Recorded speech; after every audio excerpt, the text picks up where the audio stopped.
Hi, I'm Mr. Caps, and this is Primary Source Minute, where we bring history to life one real document at a time.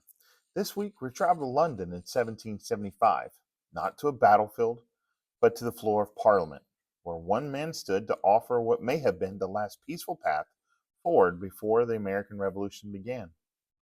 That man was Edmund Burke, a member of the British House of Commons. And what he offered wasn't military strategy, it wasn't economic pressure.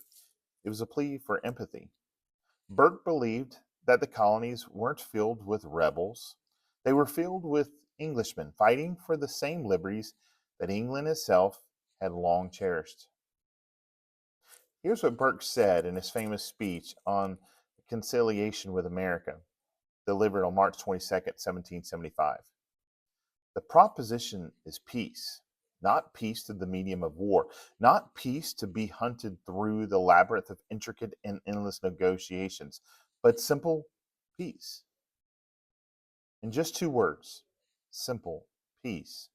Burke named what so many governments forget, that peace doesn't always require victory, it requires understanding.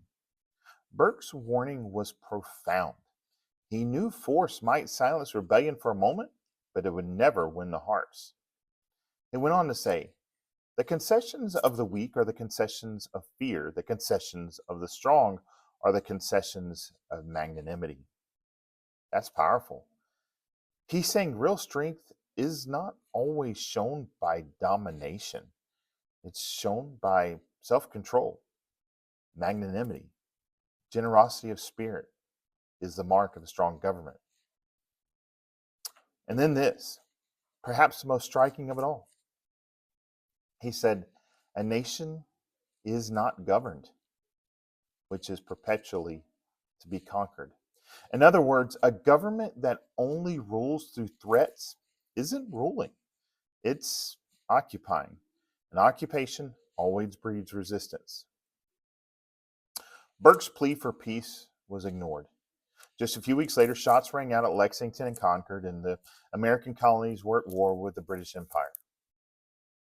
But here's why this source matters. Burke didn't lose the debate because he was wrong. He lost because his colleagues refused to listen. The consequences of war that changed the world. Primary sources like this help us to see what was at stake and what was said and what was missed. They remind us that history wasn't inevitable, it was decided. And sometimes the wisest voices are the ones we hear only in hindsight.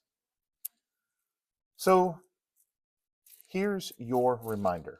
Simple peace is still powerful and worth pursuing.